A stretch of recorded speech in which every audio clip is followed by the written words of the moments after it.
TFM.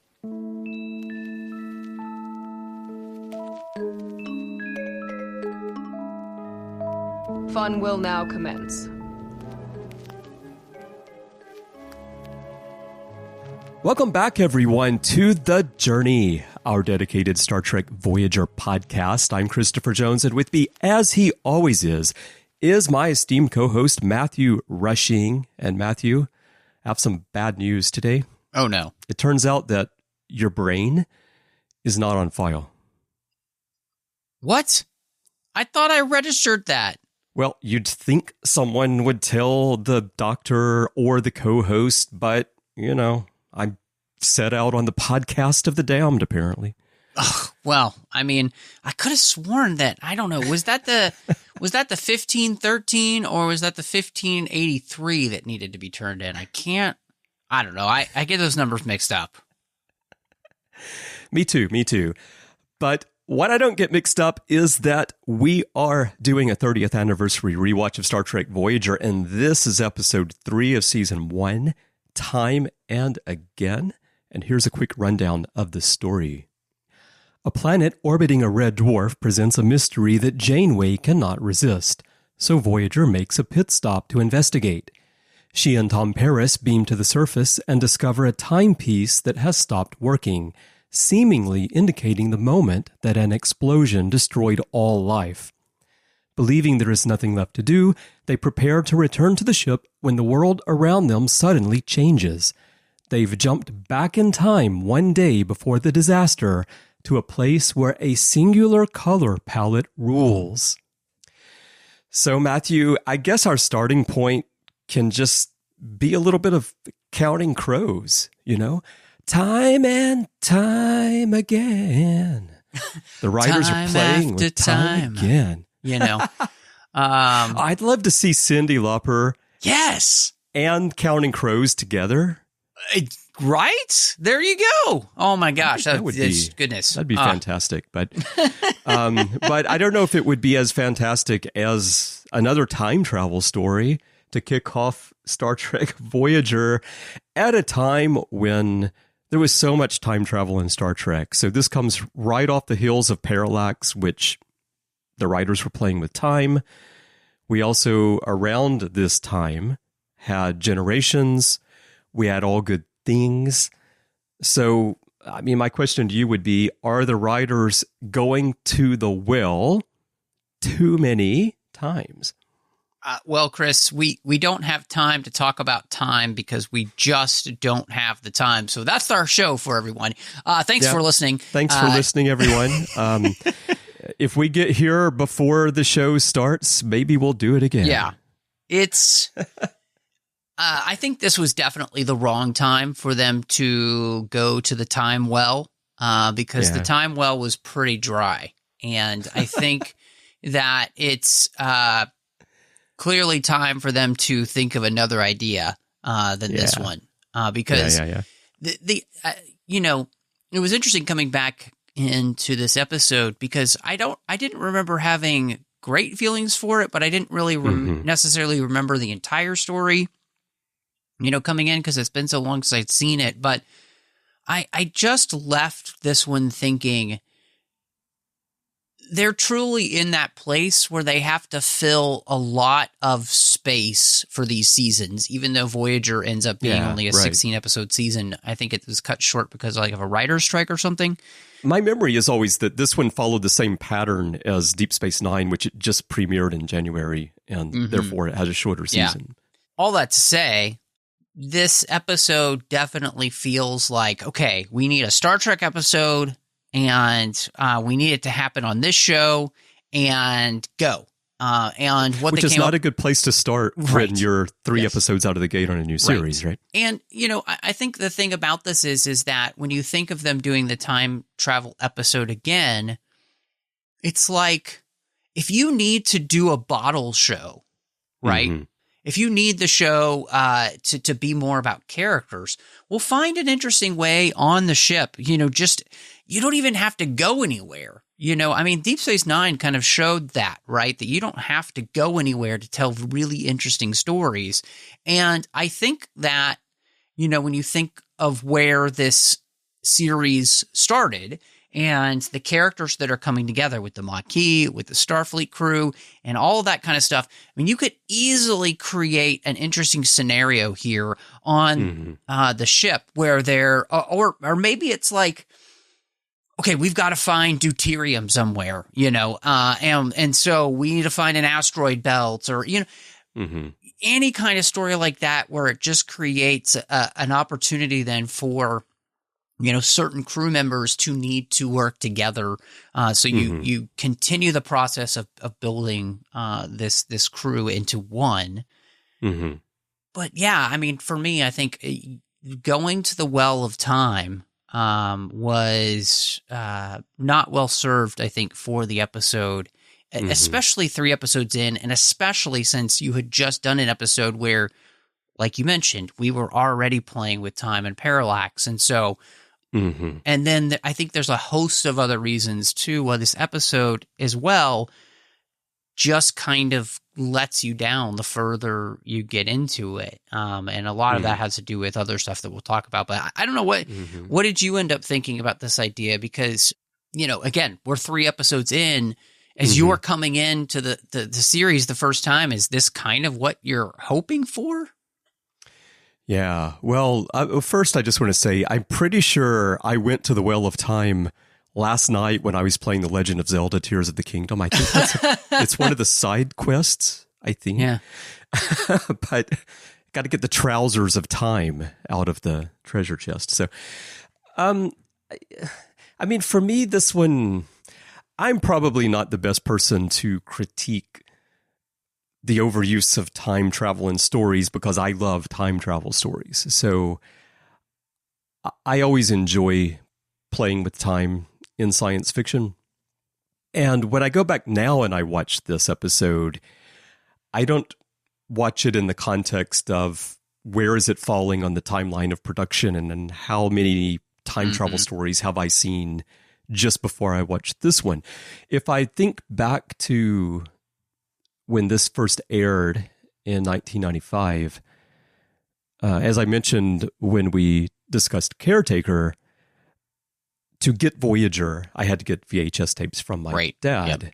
And we had gone up to Birmingham to see Generations and then get the tape of Caretaker from him. And my viewing of all these episodes was delayed a little bit because of this process. But it was that time where, for people watching this, I mean, people had just been going to see Generations in the theater, and then they're seeing these 2 time travel stories on Voyager just right around the same time at the beginning of that year. So it is something that people noticed and fans did comment on. Even Jerry Taylor herself said that she wishes they had done this story in the 2nd season, not right out of the gate. Okay, I can see that. I think the concept of this story for me is interesting. I'm not sure that it was executed well. In addition to the timing of it, which we can discuss more. Completely the agree. Seeds of this story are interesting from a science fiction writing point of view. And that is that they wanted to build a story that had some connection to the situation, anyway, of the bombing of Dresden during World War II. Right. And ask the question of, and you sort of, hit on this a moment ago, or maybe it was on the other side of the quadrant when we were talking beforehand, but if you were there 24 hours before the bombing and you knew it was coming, what would you do? Right. And so in this situation, if Voyager had never gone to this planet, what would have happened in the first place, right? Are they responsible for what happened? And it reminds me of some other stories like Kurt Vonnegut's Slaughterhouse-5, which, Vonnegut was a prisoner of war in Dresden, was there when it was firebombed. And so in Slaughterhouse-5, the main character has this experience that parallels that. Also, Connie Willis, a science fiction author that I love, a lot of her stories deal with World War II and time-traveling historians. So all that kind of popped in my head when I'm thinking about the basic concept of this. So I think that the question being raised in the episode is an interesting one.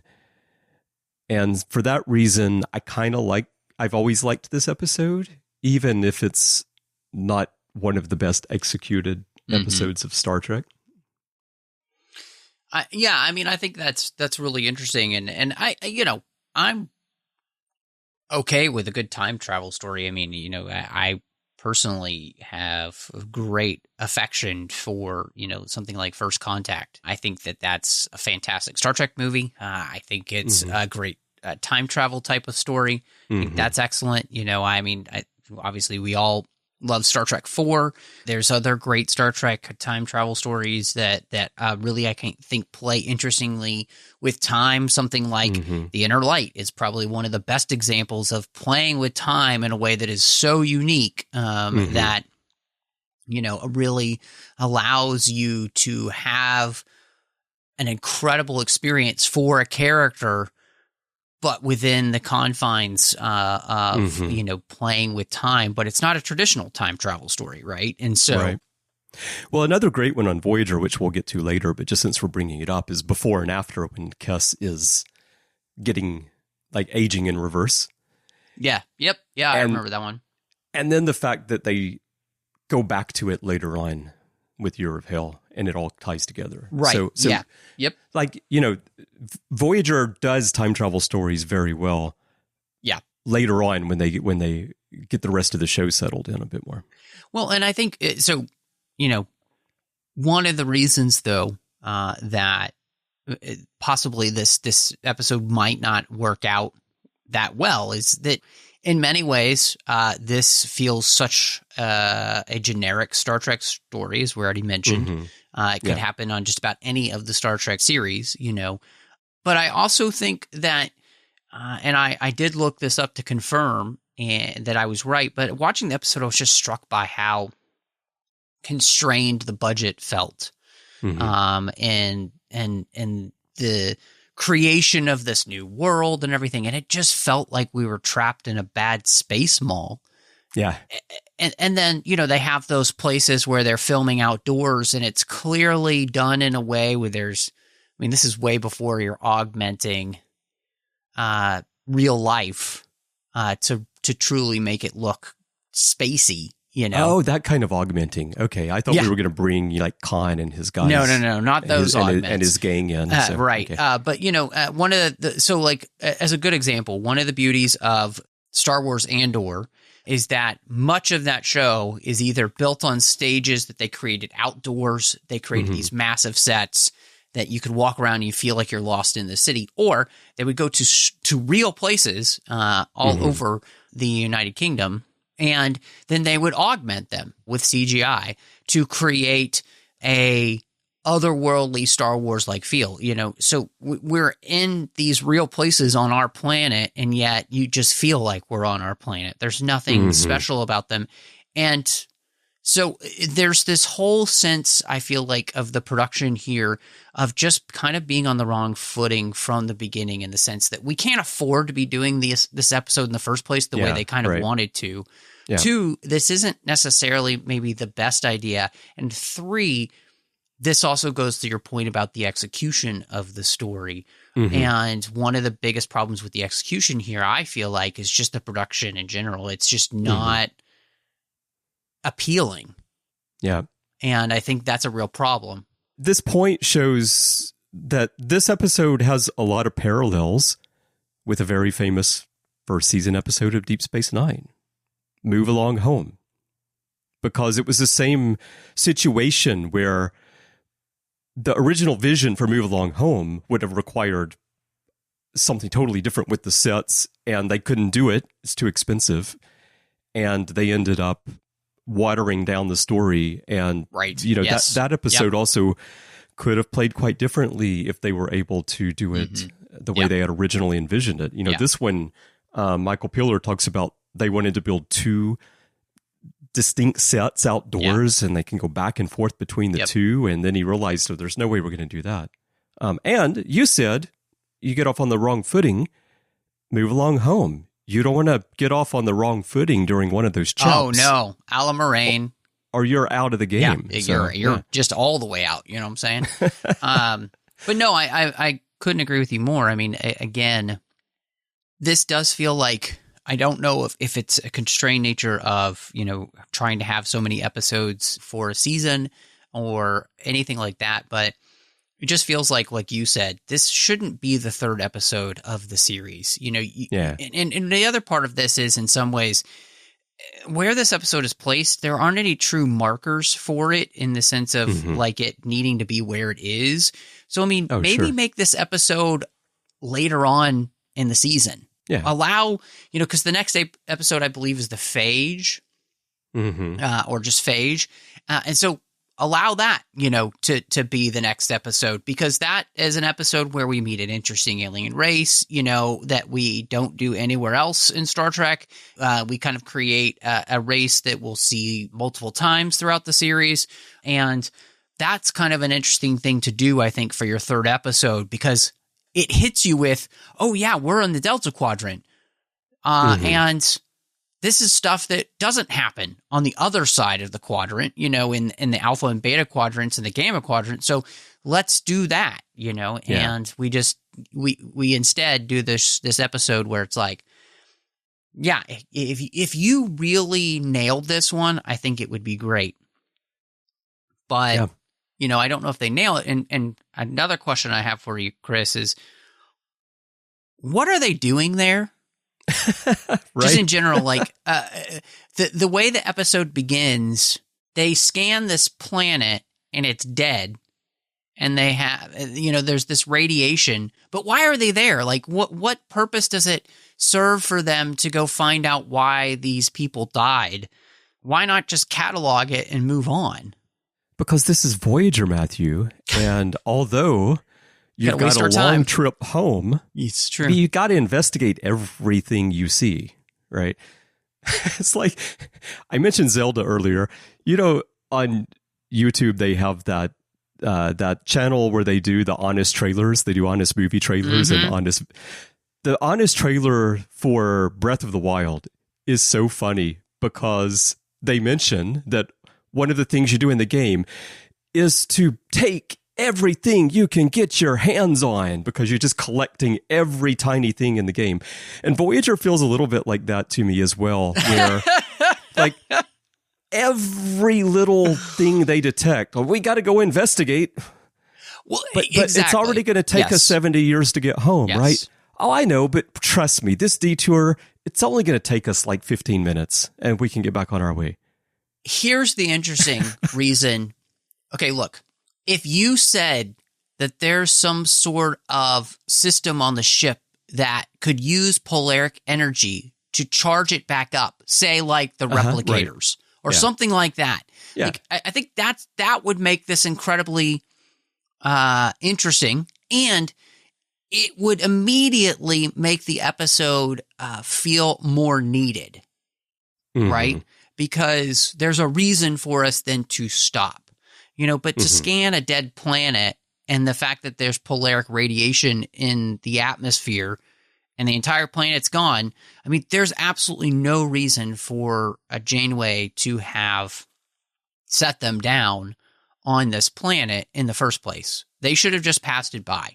And so you needed to create then a reason for them to stop, because otherwise, again, that's my thought process of, we need then to, again, if we're constrained by budget because we've been spending too much money on the last 3 episodes, because you got the opener, and then which is a 2-parter, and then you've got your next episode with just Parallax, and you got to save some money. It's like, well, this is a great time to just have this be a bottle episode on the ship where we're traveling between systems, and it's all about the character dynamics. It's all about the story with Paris and Harry, and him trying to get them to go on a date, and like seeing that dynamic of people starting to like, do we hook up or do we not hook up? Because are we going to be here forever or not? I mean, there's so many interesting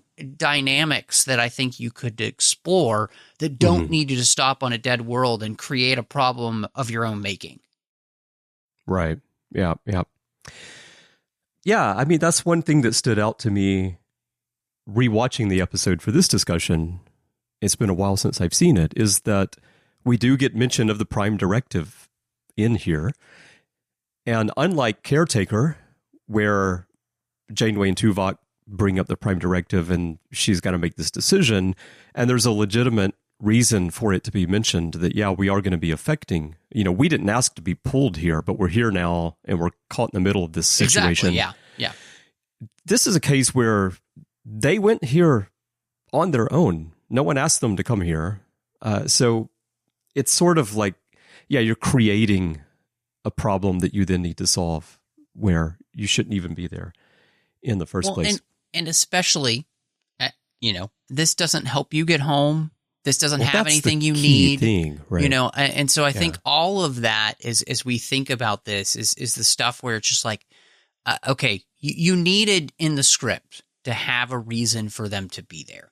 And if you've done that, I think, again, if you had a reason that polaric energy is important on Voyager because of their, biogelled, neuron packs or whatever they are. Bioneural gel packs, that help run the ship. Dude, that's a great thing, right? Like that tells us something about this new technology that we don't know. I mean, so what it really does feel like is this episode needed maybe a few more passes then in the script development. I do have so this is a question I also have for you, though. We're 3 episodes into Voyager. Does it feel like they understand the mandate of the show that they've already created? Because we felt like the first episode and the second episode wasn't bad. We gave it a good rating because of the character dynamic stuff. But like, does it feel like that this show clearly has created? I mean, Deep Space Nine, 3 episodes in, you were like, oh yeah, this is not TNG, right? Does this show feel like it's creating for itself what you'd want, which is its own sense of being, like its own sense of purpose, like its own identity? It's a difficult question because obviously the answer, because we know the future, but yes. Yeah. Referencing Deep Space Nine, I agree that the first few episodes out of the gate, you felt like, okay, yeah, this is not the next generation, especially because of Emissary and what happens in that story. However, I think that the general feeling about Deep Space Nine Season 1 is that it starts to feel a bit confused itself about... Yeah, sometimes it does. Is this a new show? Is this the next generation? What are we doing here? And I say the general feeling because, as you and I know, as Niners who have gone back and rewatched it and discussed it over and over and over and over, you really do start to find very distinct differences between Deep Space Nine during Season 1 and the Next Generation, but it's not obvious on the surface. And I think Voyager is following a similar pattern at this point. Yeah, I can see that. I don't think that Parallax and Time and Again are completely inappropriate for the premise of the show.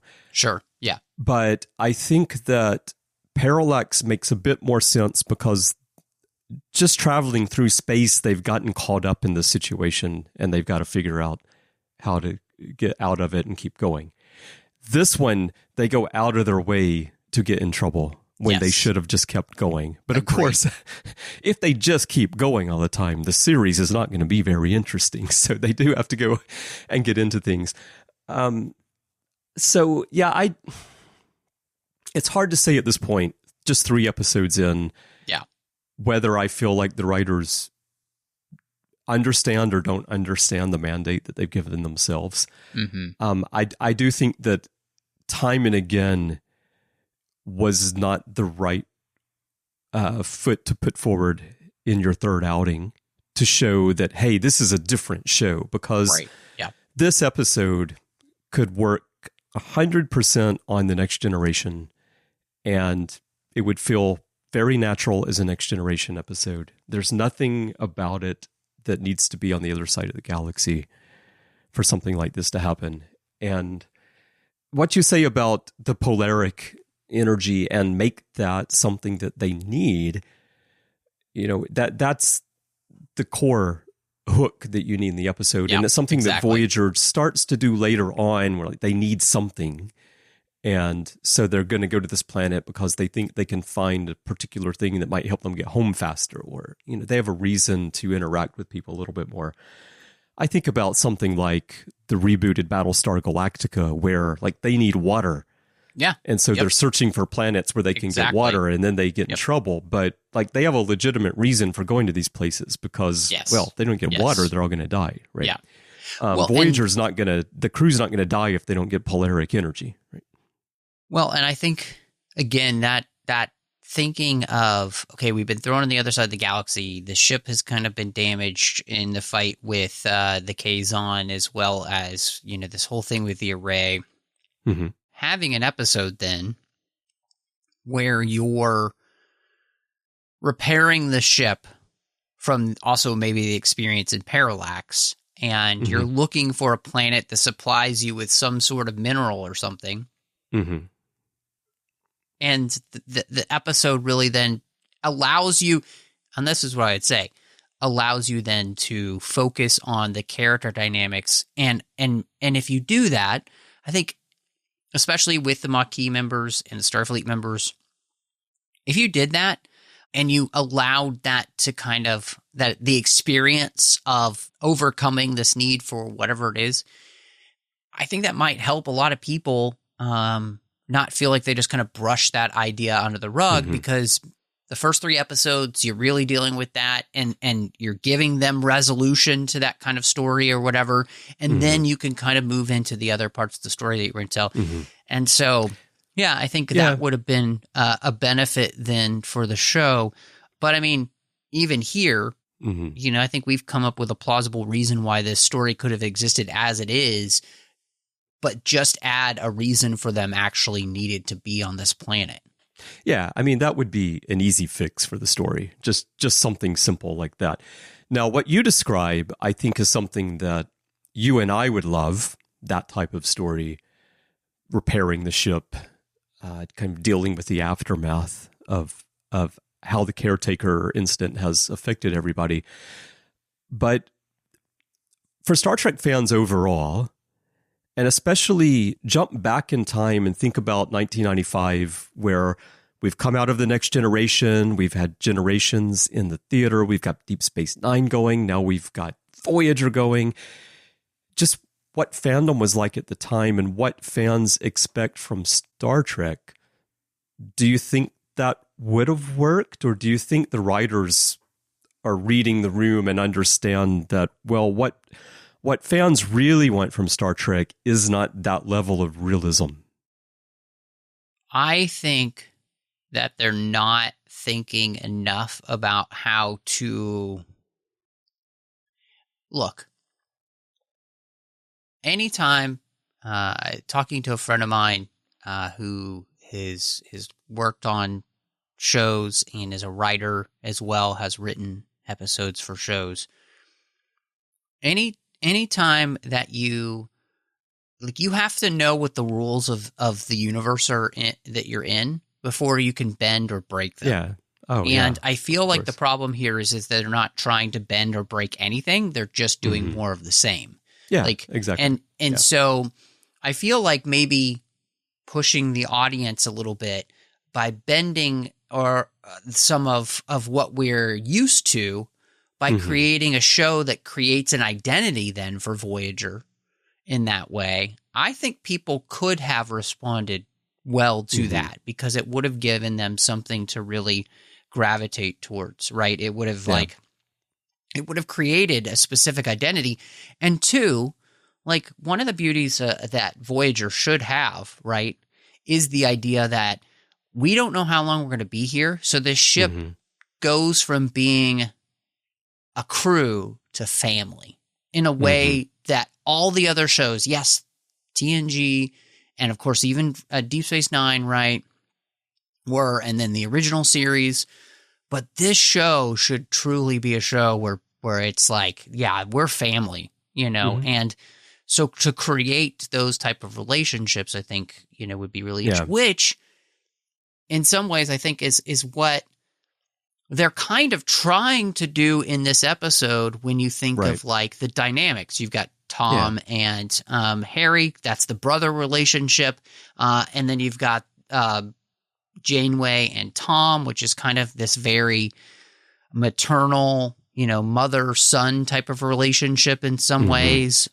But I think there could be just maybe some more dynamic ways to approach that than the way we get here, which just feels very rote and routine. Yeah. Well, I mean, to that point, I think that as much as I loved the sheer volume of interconnected Star Trek that we were getting at this time in the 90s, I think that the pressure of all of these 26 episode seasons, I know this one's shorter, but if you take the overall Star Trek at the time, where you've got 2 shows in production overlapping all throughout that time, plus the movies. Like, I think Michael Piller, Jerry Taylor, everyone involved in these shows are perfectly capable of creating something more than what we're seeing. But I feel like, and this is just speculation, this isn't based on comments that anyone has shared, I feel like everyone, and I know this because I work in media, I'm a magazine creator, and I've been doing magazines for more than 30 years, most of the time monthly, and so I know what a hamster wheel media production can be.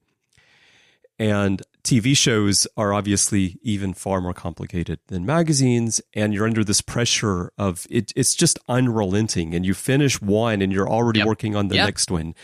And you can never catch your breath. And in that environment, I think you sometimes get stories like this where, you've got to push out the next one, or even the studio's telling you, okay, we've got to have a new series, not just a new episode, but we've got to have a new series.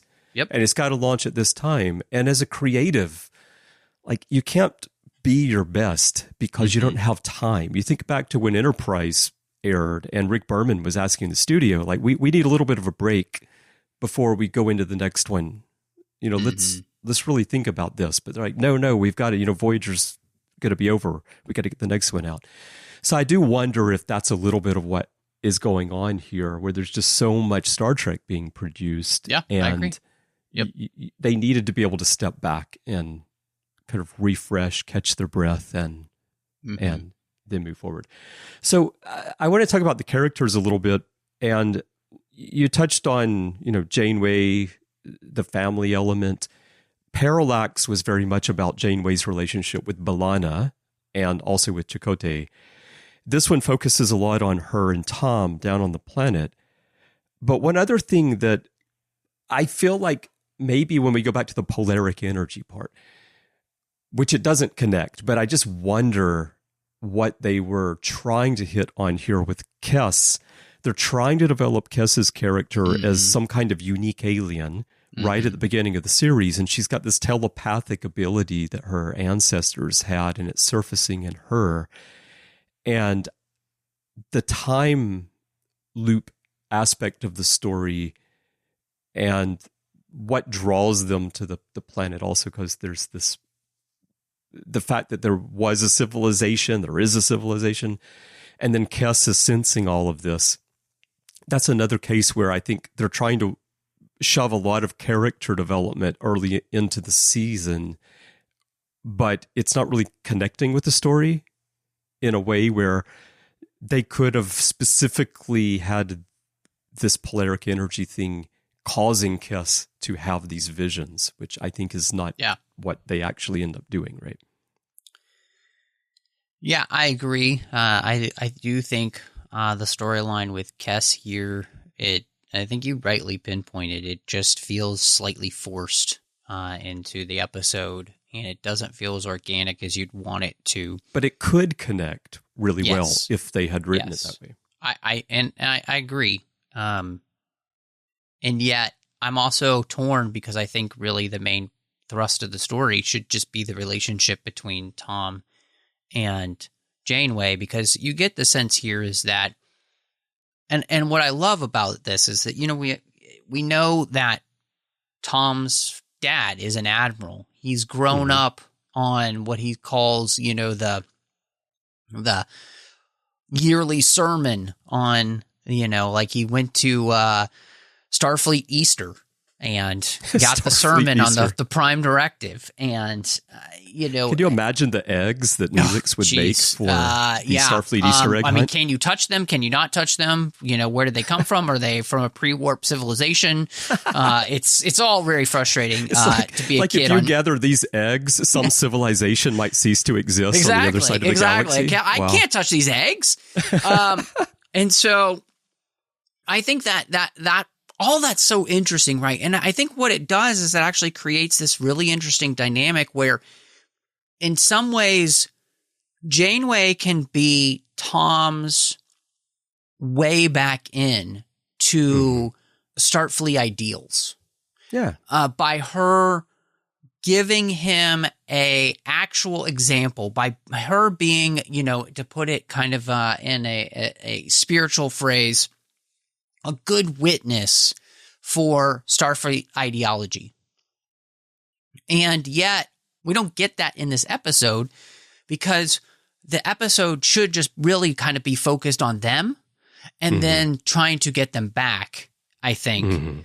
And so there should be a lot more time between them kind of going back and forth with their discussion, which they start, but they never really actually get a chance to kind of develop. And I think that's the thing here in some ways. It's almost like you said, they have all of these ideas of, oh, we could do this with Kes, and we could do this with, and it's like, this is one of those places where you need to figure out what the core of the story is, and then everything needs to work around that.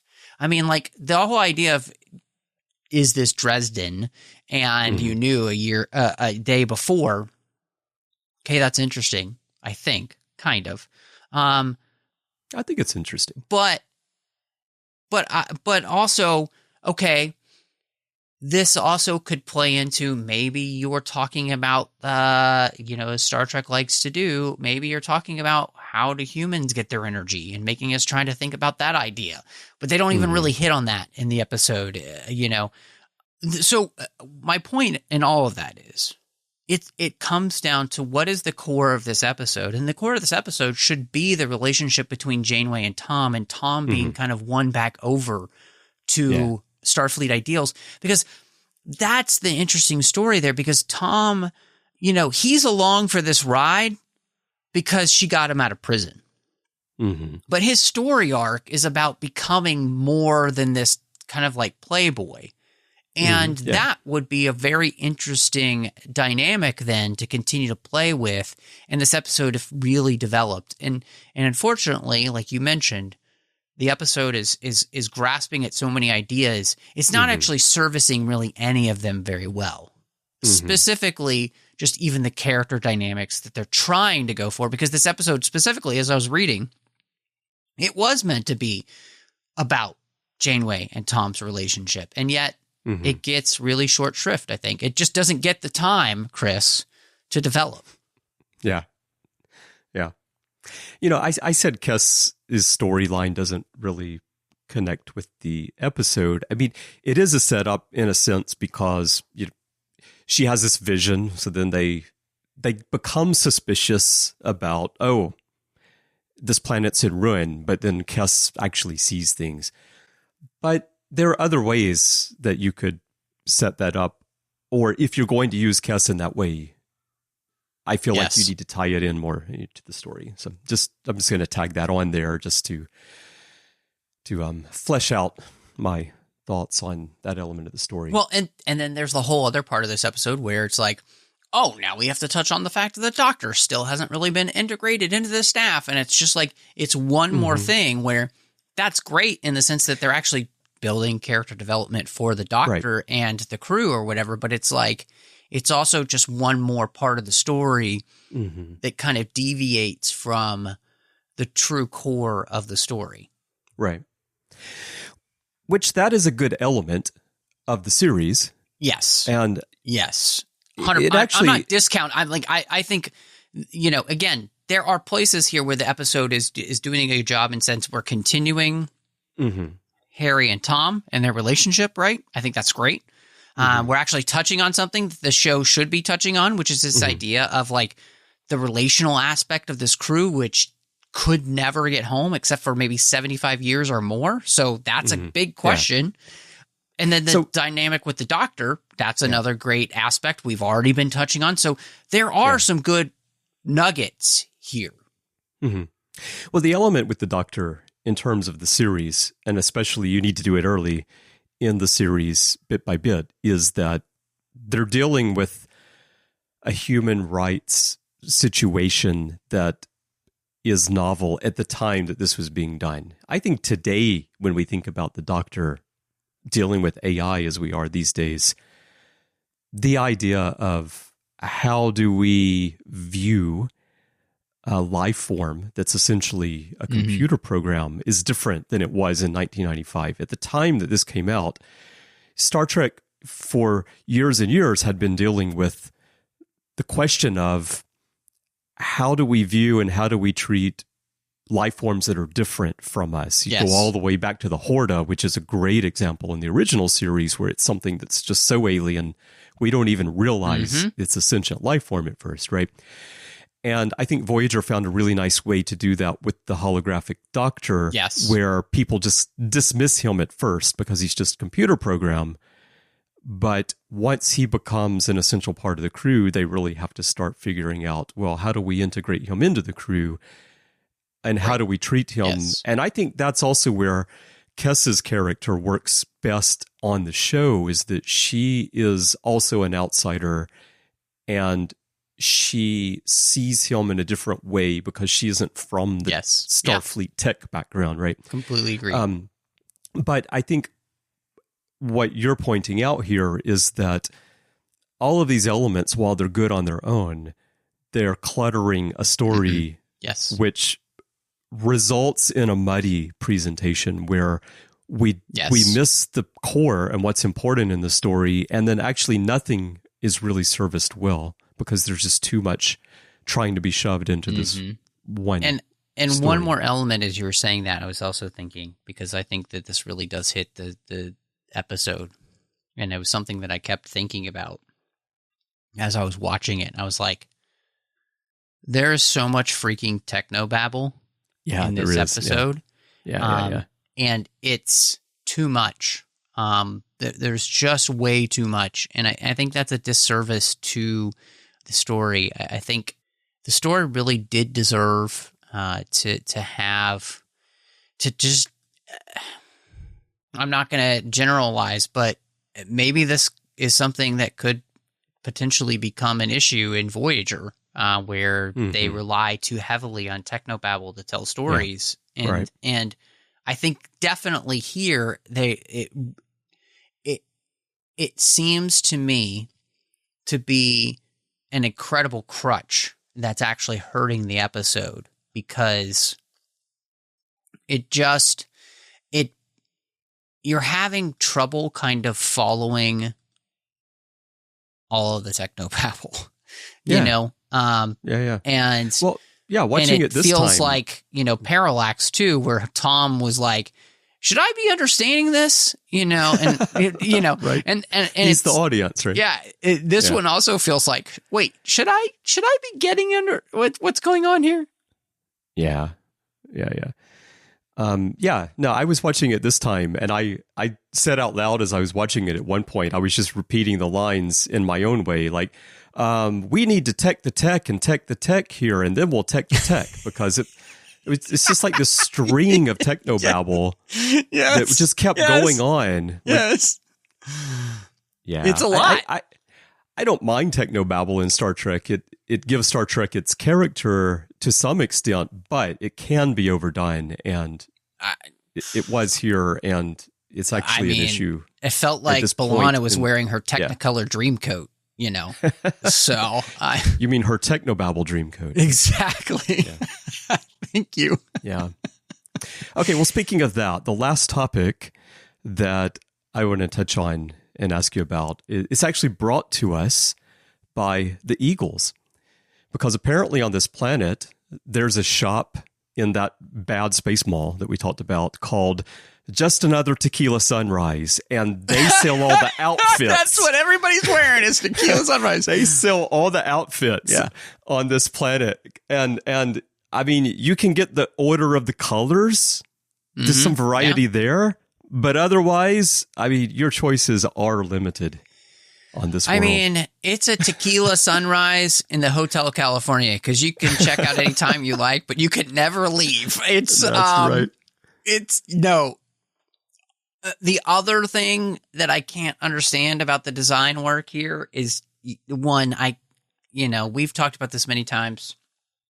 Star Trek has the terrible monoculture problem where every culture seems to all wear the exact same things. And it's not just this, right? I mean, it's all the way from, Klingons to Romulans to, Cardassians, I guess, in some ways kind of helped, because in Deep Space Nine, they truly let kind of Garrick be his own character. Ferengi have a very interesting flamboyant style, so so they're slightly different, so that's good.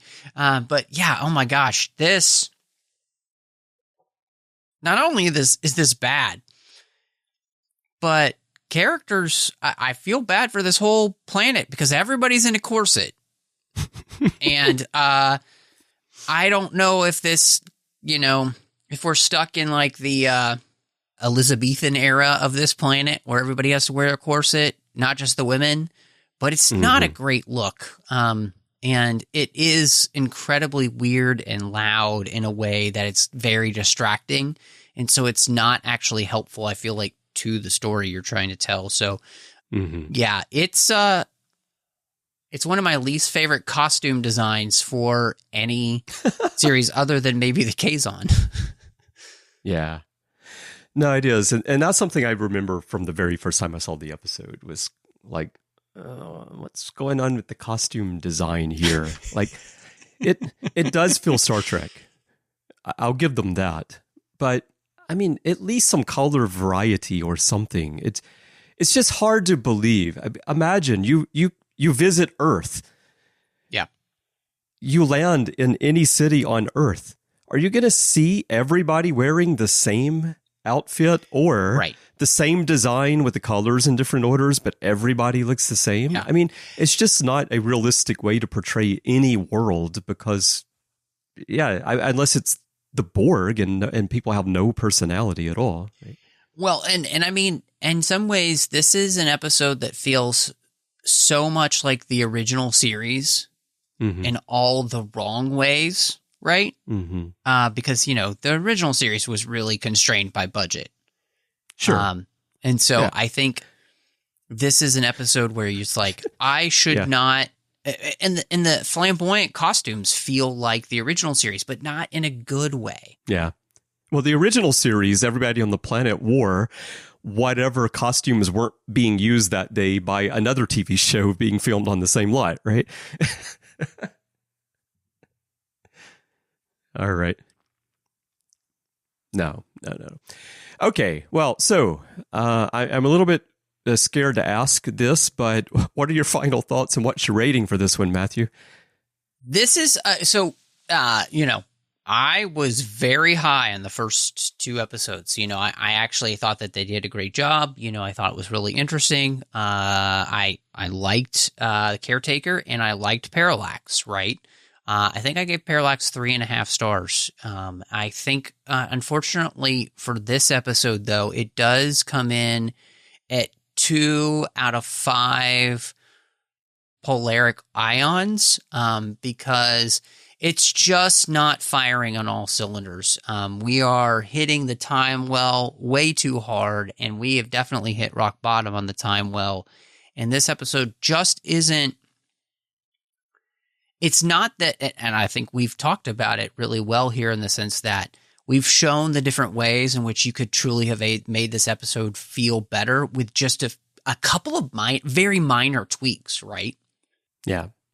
And yet, this is just one of those episodes where the idea is not terrible, but the execution just doesn't quite hold up, and it lets the episode down. Mm-hmm. I do love the Paris Kim dynamic. I love the stuff about the Doctor. I do love that we're trying to build Janeway as a captain and her relationship with Tom. I love the thought process behind that, but I think the episode just can't live up to its own ideals and ideas. And so, yeah, it's got to be a 2 out of 5 for me here. But what about you, Chris? Yeah, I'll keep mine short. I think it pretty much, echoes what you said. I do think the concept of the story, the time travel aspect of the story, and the idea of, well, if you knew a day earlier that there was going to be a disaster, what would you do? I think that's a very interesting starting point for a story, even though it's not original. As I mentioned, there are other science fiction stories who have played with the same thing.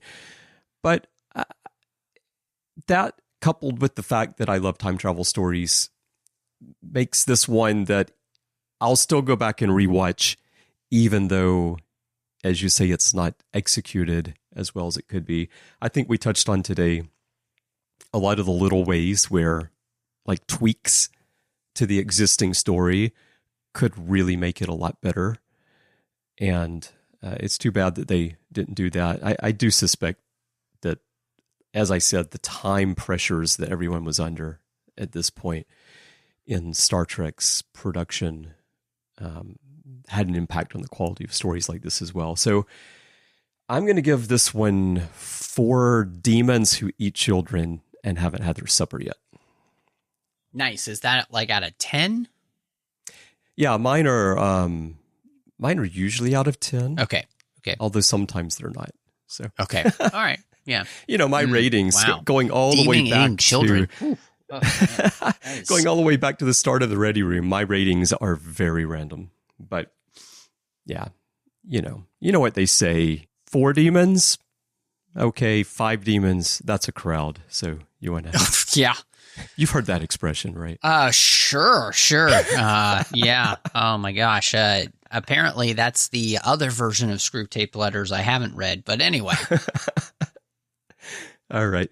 Well, everyone, we would love to hear your thoughts on Time and Again. There are many ways for you to share those with us. Perhaps the best way is to go to Facebook and join the Babel Conference. That is our listeners group. It is a closed group. It's just for listeners. It's there to extend the conversation beyond the podcasts. So please do answer the questions and agree to the rules of the forum so that I can let you in. You'll see a post on the timeline for this episode, and you can share your thoughts with Matthew and me and fellow listeners right there. You can also send us email if you like. Go to our website, trek.fm/contact. Use the form you find there. Choose to send to a show and choose To the Journey, and that'll come to Matthew and me by email. And of course, you can find us in social media. Our username everywhere is TrekFM. And if your podcast app of choice allows you to leave a rating and a review, we'd love to get that from you as well. Now, Matthew, when you're not chasing the Delaney sisters, where can people find you? Well, Chris, when I, have the time, I can be found all over social media under the name Matt Rushing 02. So if I'm on that platform, you'll find me there. You can also find me here on the network with all of the other shows we're doing with our rewatches, Chris, as well as the 602 Club, as we're talking about all of those franchises we love outside of Star Trek. You can also find me over on the Nerd Party with John Mills, talking about Star Wars each and every week on Aggressive Negotiations. And you can find me on Owl Post with Derek Hoffman, as we're talking about every single chapter of the Harry Potter series, one chapter at a time, and that's a completed show, so enjoy that.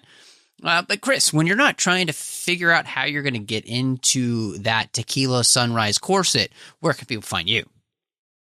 Yeah, it does take some practice, but luckily there are plenty of people on that planet who can teach me how to do it, since everybody knows how. When I'm not doing that, you can find me, as you mentioned, elsewhere on the network, doing a lot of shows with you. You can find me in the back catalog on a lot of shows as well, so check those out if you want to hear my thoughts across pretty much the whole spectrum of Star Trek. And then if you want to chat, you can catch me in social media. My username everywhere is C. Bryan Jones, letter C, and Bryan with a Y. Blue Sky is where I'm most active these days, but you can find me on all the platforms. So just drop me a note wherever you are. And if you'd like to help us keep this rewatch and everything we're doing on the network going, we could definitely use your help. It takes a great deal of money to produce and distribute these podcasts, and we would not be here without your support. So thank you to everyone who is helping us now. If you'd like to find out how to support us, please visit patreon.com/TrekFM. That's patreon.com/TrekFM. And again, thank you so much to everyone who is supporting us now. All right, Matthew. Well, I'm going to pick up my masks because I think we're going to need them next week to protect us as we discuss Phage. Well, Chris, I guess that sounds okay. So, I mean, I don't know. Maybe let's just set course for home.